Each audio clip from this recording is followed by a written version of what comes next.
कैसे हो? ठीक ठाक। हाँ, वर्ब में हम लोग थे, मॉडल वर्ब में, और मॉडल वर्ब में हम लोग बी तक पढ़े थे, मॉडल्स। हाँ, मॉडल वर्ब का आज हम लोग सी नंबर में चल रहे हैं। सी कहे थे अगले दिन करके छोड़ेंगे, तो सी नंबर में देख लो, टू डिनोट। देखो, to denote the theoretical possibilities. Theoretical possibilities, कभी कभी क्या होता है कि थ्योरेटिकल पॉसिबिलिटीज होती है, सैद्धांतिक संभावना होता है। तो जहां पे सैद्धांतिक संभावना की बात होगा वहां सपना के अर्थ में हम लोग हमेशा कैन लगाएंगे। मतलब सैद्धांतिक थ्योरेटिकल पॉसिबिलिटीज क्या है? देखो, आप कहीं पे अगर इलेक्ट्रिक है, बिजली है, तो ये संभावनाएं बनती है कि बिजली हमारे लिए खतरनाक हो सकती है। अब एक सेंट को ले लो, एक संत को ले लो, मॉन्क को ले लो, हर्मिट को ले लो। अब ये हर्मिट को अगर हम ले, सेंट को ले, मॉन्क को ले, तो यहाँ एक थ्योरेटिकल पॉसिबिलिटीज है कि ए monk can not harm anyone.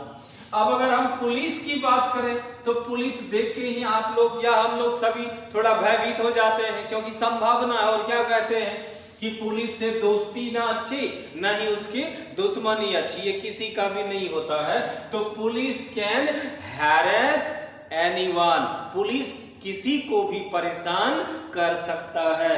तो बिजली है तो खतरनाक हो सकता है, सेंट है, मॉन्क है, सन्यासी है, तो वो हम लोगों का हमेशा हित चाह सकता है।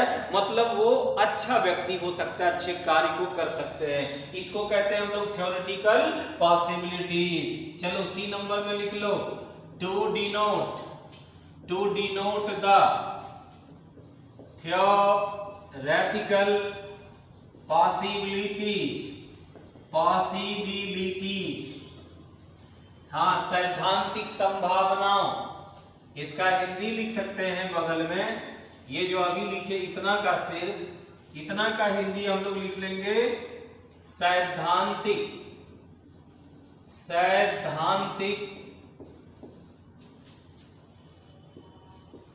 संभावनाएं। सैद्धांतिक संभावना, दुनिया में जितना भी सैद्धांतिक संभावनाओं की बात होगी वो सभी को व्यक्त करने के लिए हम सकना के अर्थ में हमेशा कैन लगाएंगे। तो जैसे एग्जाम्पल सिर्फ लिखो, इसके लिए समझ में आ जाएगा, ये सब लिखने की अब जरूरत नहीं है। लिखेंगे a police can harass anyone. A police can harass anyone, police किसी को भी परेशान कर सकता है। एक पुलिसमैन लिख दो, ए पुलिसमैन। हाँ, ये पुलिस नहीं होता है, ये पुलिसमैन होता है, ये पुलिसमैन लिखना। A policeman can harass anyone. दूसरा example, a saint can not harm anybody. एक संत या साधु किसी को हानि या क्षति नहीं पहुंचा सकता है। हाँ, दूसरा लिखेंगे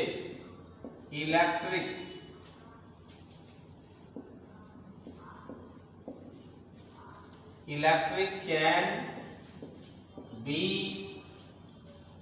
dangerous for us. Electric can be dangerous for us. अब यही एग्जाम में क्या करेगा कि यहाँ पे अब एक खाली स्थान छोड़ देगा और तुमको कहेगा कि कोई भी एक मॉडल्स, नीचे 4 आपका दिया रहेगा एग्जाम पर, कैन रहेगा, कुड रहेगा, मे रहेगा, माइट रहेगा, सेल, ये सब में से कोई 4 दे देगा और आपको ये कहेगा कि इसमें आपको सही फिल इन द ब्लैंक्स करना है। तो जैसे ही हम देखें कि यहाँ थ्योरेटिकल पॉसिबिलिटीज की बात हो रही है, तो इस कंडीशन में हम इसके साथ कैन लगाकर अनेक कैन मॉडल भर देंगे। तो चलो इसी के साथ हम डी नंबर में, और डी में लिखेंगे to denote the habit and nature. To denote the habit and nature. To denote the habit and nature. हमारा ऐसा बहुत सारा कार्य है, हम ऐसे बहुत सारे कार्यों को, ऐसे कार्यों को करते हैं जो हमारी आदत बन जाती है, मतलब हमारी नेचरपन बन जाती है, हमारी प्रवृत्ति बन जाती है। तो जो कार्य हमारा नेचर है, आदतन है, प्रवृत्ति के कारण होता है, ऐसा दुनिया का जितना भी कार्य होता है वो सभी बनता है कैन से। हम लोग उसको कैन से बनाएंगे, आदत या स्वभाव। जी सर, हिंदी लिख लीजिए इस जगह, आदत या स्वभाव। चलो इसमें एक सेंटेंस हम लोग लिख लेते हैं, to denote the habit and nature, आदत या स्वभाव। तो आदत या स्वभाव क्या होता है? जैसे देखो, ए policeman can harass an innocent person। ये निर्दोष व्यक्तियों को सताना, उसको परेशान करना, ये पुलिस लोगों का ये आदत हो जाती है, उसकी प्रवृत्ति है, उसकी नेचर है। तो जहां नेचर और प्रवृत्ति, स्वभाव का बोध होता है, तो वहां भी हम लोग सकना के अर्थ में कैन लगाएंगे। तो कैन का समझ गए हम लोग, ठीक है। ये सब हम लोग कैन का यूज कर रहे थे, और कैन के बाद हम लोग अब आगे बढ़ जाएंगे मॉडल वर्ब में। कैन के बाद हम लोग अब चलेंगे 2 नंबर, और 2 में क्या लिखेंगे? कुड का मीन्स क्या होता है? सका या सकता था। इसी को हम लोग सका या सकता था भी कहते हैं, सका या सकता था। तो इसका ए नंबर में हम लोग यूज लिखेंगे, और यूज में क्या लिखेंगे? कुड कैन का पास्ट फॉर्म है। कुड कैन का पास्ट फॉर्म होता है। तुम लोग भी ध्यान रखना, कैन का पास्ट फॉर्म कुड होता है। तो जहां हम कैन लगाते हैं, हम उसी जगह कुड का भी प्रयोग करते हैं। तो हम पहला यूज क्या पढ़े हैं? कैन का। तो जितना भी जगह हम कैन लगाए, अभी हम जितना भी जगह कैन लगाए, ध्यान रखना है वो सभी कंडीशन में हम कुड का प्रयोग करेंगे, लेकिन तब करेंगे जब हम उस सेंटेंस का पास्ट फॉर्म में यूज करेंगे, जब हम इसको पास्ट फॉर्म में यूज करेंगे। तो हम लोग यहाँ पे नोट लिख देते हैं, तुम लोग भी नोट में लिख लो, हिंदी में ही लिखते हैं। जहां भी कैन का प्रयोग किया जा सकता है,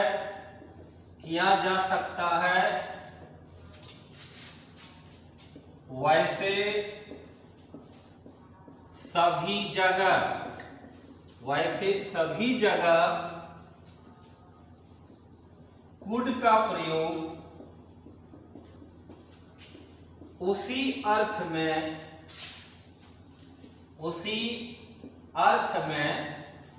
लेकिन पास्ट फॉर्म या टेंस में, लेकिन पास्ट फॉर्म या टेंस में, किसी अन्य में नहीं।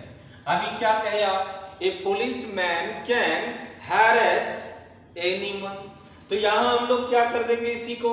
ए पुलिसमैन कुड हैरेस एनीवन। क्या कहे? Electric can be dangerous for anyone. क्या बनाएंगे इसी का पास्ट में? ए electric could be dangerous for you. Electric could be dangerous for you. बिजली तुम्हारे लिए खतरनाक हो सकता था। सेम उसी अर्थ में यूज करेंगे। जहां मानवीय शक्ति की बात होगी वहीं कैन का प्रयोग, अगर हम उसको पास्ट टेंस में ले जाएंगे तो हम वहीं कैन को बदल देंगे कुड में, तब हम उसको कुड में कन्वर्ट कर देंगे। जैसे एग्जांपल देखो, he said you can go there, you can go there, एक सेंटेंस है। अब देखो ये क्या है? आरवी, और ये क्या है? आरएस। आरवी आरएस बोले तो मतलब नरेशन, और नरेशन का हम लोग रूल पढ़ चुके हैं। ही सेड का सेड रखेंगे, इन्वर्टेड कोमा को हटा देंगे, दैट से। अब यू सेकंड पर्सन बदल जाता है ऑब्जेक्ट के अनुसार। आरवी का ऑब्जेक्ट कुछ नहीं है, तो हम यू से ही काम चलाएंगे। अब इसके बाद देखो कैन है, तो रूल क्या पढ़ेंगे, आरबी अगर पास्ट टेंस हो तो आरएस के कैन को किस में बदल देते हैं, पास्ट टेंस में, यानी कुड में। तो यहाँ हम लोग कुड कर दिए, could go there, could go there. तो आपका पूरा sentence, he said that you could go there. ये चलो कुड का एक यूज था, कुड का यूज पर इस तरह से ध्यान देना, पास्ट फॉर्म में हम लोग करेंगे इस तरह से कुड का यूज, ठीक है। हाँ, ये खत्म हो गया और हम लोग अब बी नंबर में आ जाते हैं, ठीक है।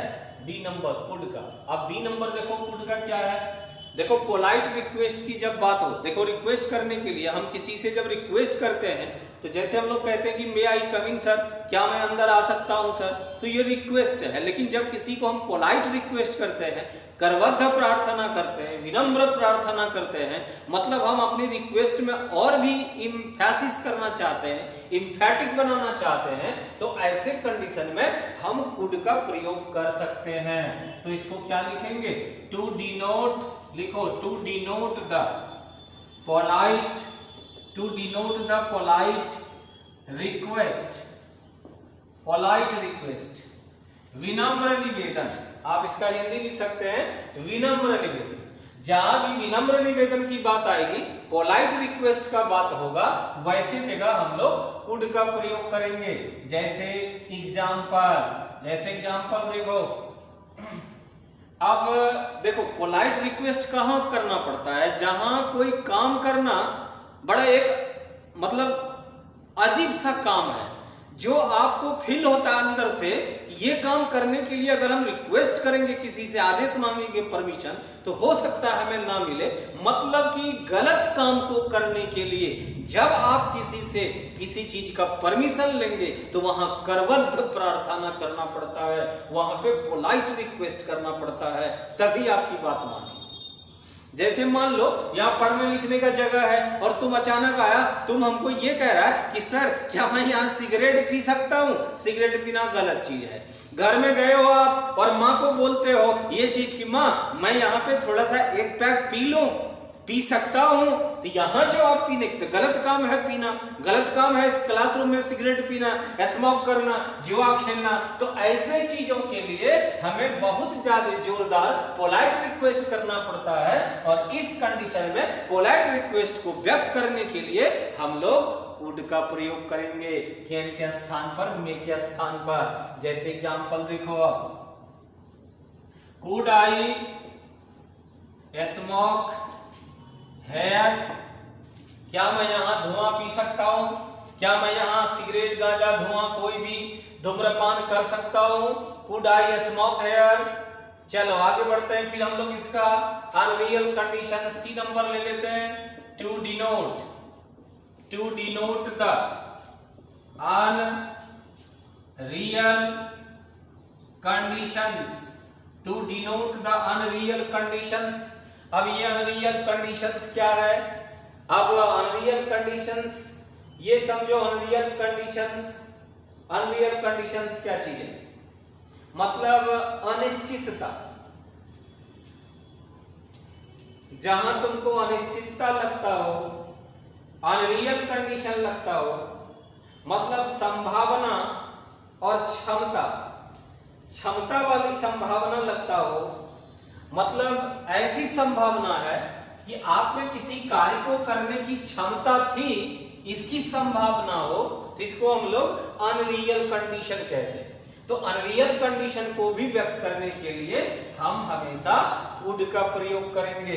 अब जैसे देखो एग्जांपल क्या है, आप एग्जांपल से समझ जाएंगे, you could catch the train, you could catch the train if you would run fast।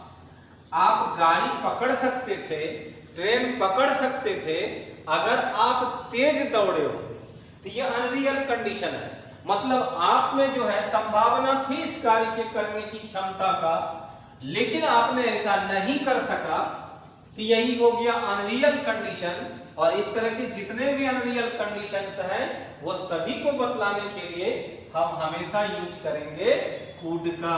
ये था हम लोग का कुड का प्रयोग। और अब हम लोग लिखेंगे use of May, MAY, use of May का प्रयोग। तो ए नंबर। अब मे का मीन्स क्या होता है?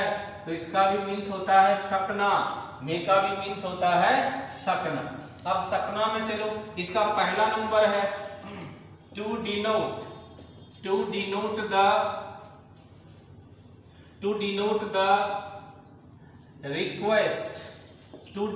The request.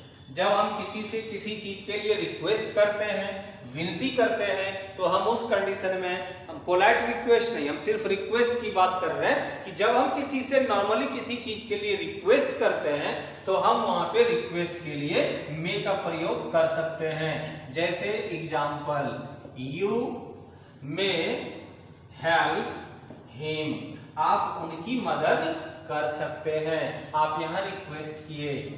You may take my pen, आप मेरी कलम ले सकते हैं। तो ये रिक्वेस्ट करने के लिए।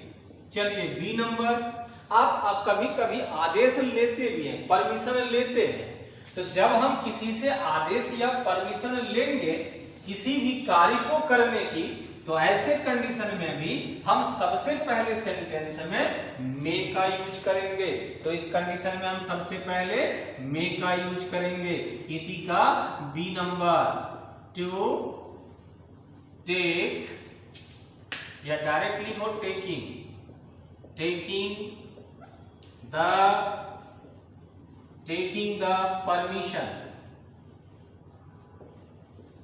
द परमिशन और ऑर्डर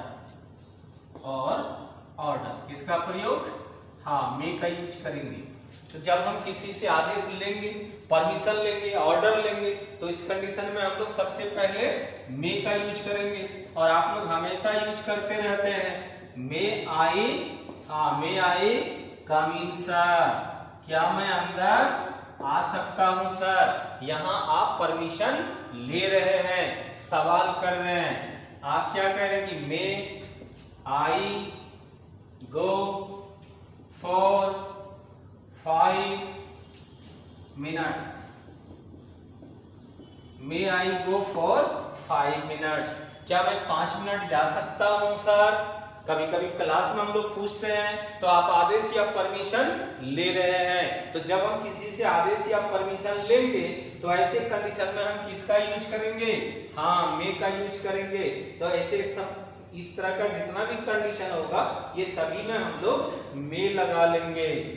ठीक है, मिटा रहे हैं बी नंबर। और इसके बाद हम लोग सी नंबर में चल रहे हैं।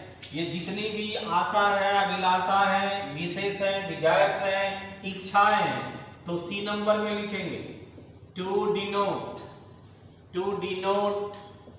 द डिजायर्स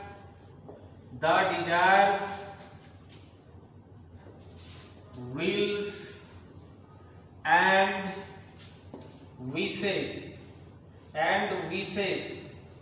बराबर में। ये जितना भी दुनिया में आशा, अभिलाषा, इच्छाएं हैं, विशेष हैं, ये इच्छा, अभिलाषा, ये सब को व्यक्त करने के लिए हम हमेशा यूज करते हैं मे का। क्या यूज करते हैं आप लोग? मे गॉड ब्लेस यू, ईश्वर तुम्हारी भला करे। आप इच्छा किए तो sentence may God bless you, ईश्वर तुम्हारी रक्षा करे। और ऐसे सेंटेंस के अंत में क्या होगा? Exclamation mark. May you go to hell, ईश्वर करे तुम भाड़ में जाओ। तो बुरा में आप कामना तो किए ना, बुरा करो या अच्छा करो, पर है ये कामना, है ये डिजायर्स, ये विशेष है, आप विश कर रहे हैं किसी के लिए। तो इस तरह का जितना भी सेंटेंस होगा उसके अंत में एक्सक्लामेशन मार्क होगा। मे यू प्रोग्रेस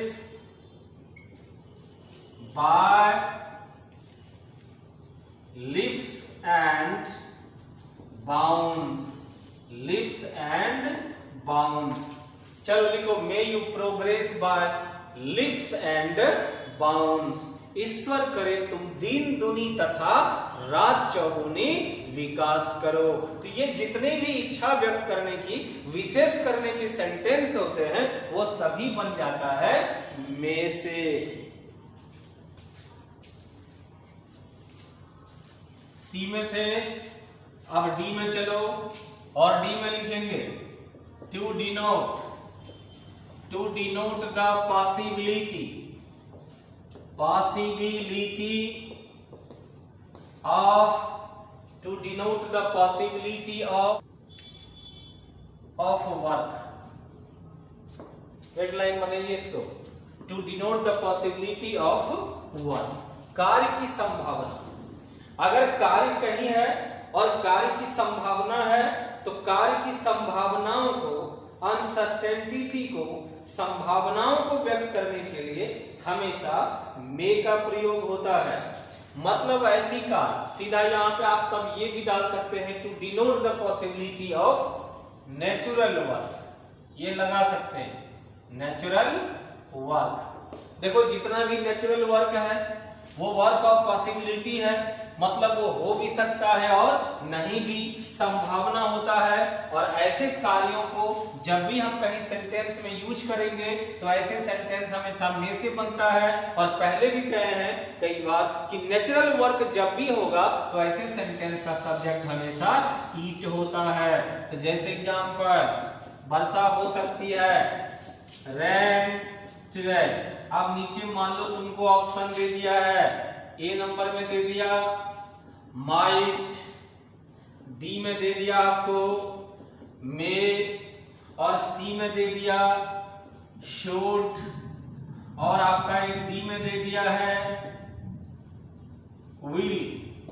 और आपको कह रहे हैं इसमें सेलेक्ट करना है। तो देख लो यहाँ पे रेन प्राकृतिक वर्क है, और जितना भी दुनिया में प्राकृतिक वर्क, नेचुरल वर्क होता है वो पॉसिबिलिटी ऑफ वर्किंग होता है।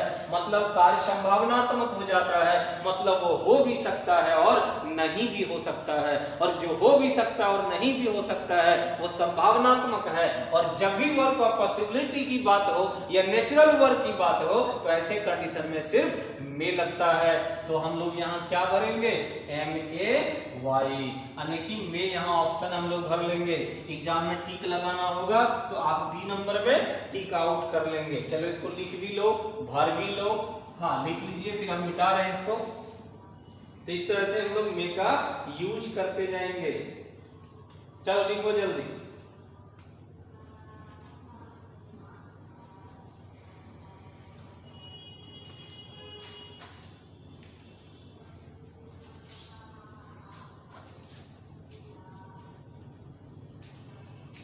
रूल बढ़ा लो, टू डिनोट, हाँ to denote the purpose, PURPOSE, to denote the purpose of working.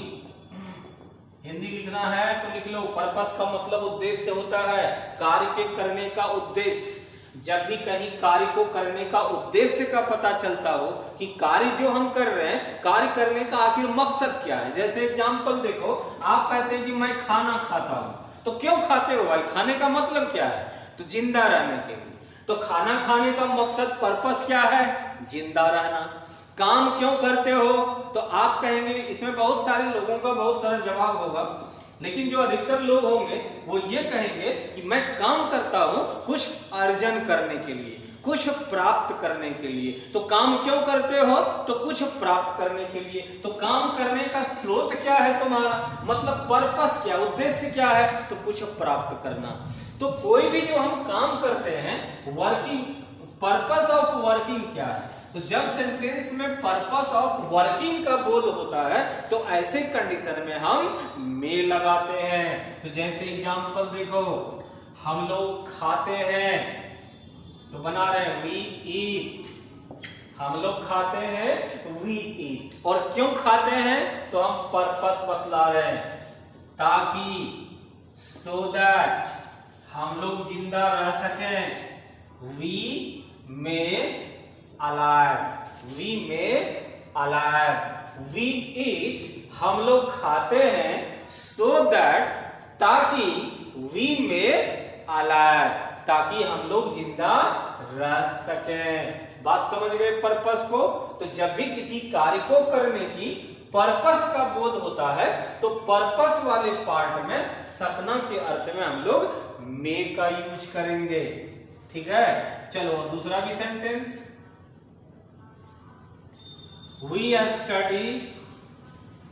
We study hard, हम लोग कठिन मेहनत करते हैं, सो दैट, ताकि, वी में सक्सीड, वी में सक्सीड इन आवर लाइफ। हाँ, वी स्टडी हार्ड, हम लोग कठिन संघर्ष करते हैं, सो दैट, ताकि, वी में सक्सीड,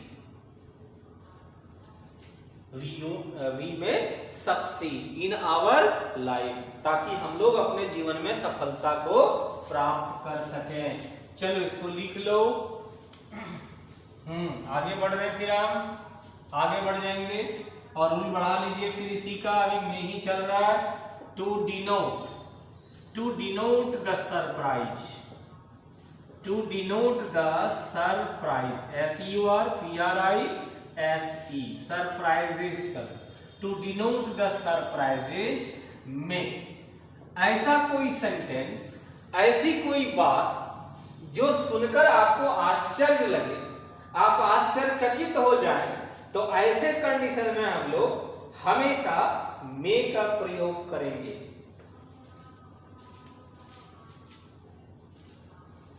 मे का प्रयोग। अब कहेंगे कि सर कैसे? तो मान लो सपोज यहां कुछ बच्चे थे, बात कर रहे थे और वो अचानक मेरे कान में एक आवाज आई कि वो लोग ये बोल रहे थे कि बीके सिन्हा सर का बहुत सारा शत्रु है। तो हमारा कान में जैसे ये बात आया तो हमने उनको कहा है यहां हमारा कौन शत्रु हो सकता है? नहीं, no, anybody can't be, anybody may not be, anybody may not be my enemy here, मतलब यहां मेरा कोई शत्रु नहीं हो सकता है। तो ऐसा संभावना, ऐसी आश्चर्य है, तुम 16 वर्ष का हो सकता है, वो 16 वर्ष की उम्र में ही बहुत अच्छा खिलाड़ी हो सकता था। आश्चर्य, इतना खतरनाक हो सकता है, आश्चर्य लग रहा है। तो ऐसे सारे आश्चर्य को व्यक्त करने के लिए हम मे लगाएंगे। ठीक है, example, who may be my enemy,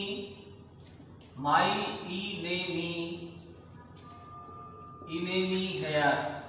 यहां मेरा दुश्मन, कौन मेरा दुश्मन हो सकता है? Who may be enemy, who may be my enemy है। यहां मेरा दुश्मन कौन हो सकता है?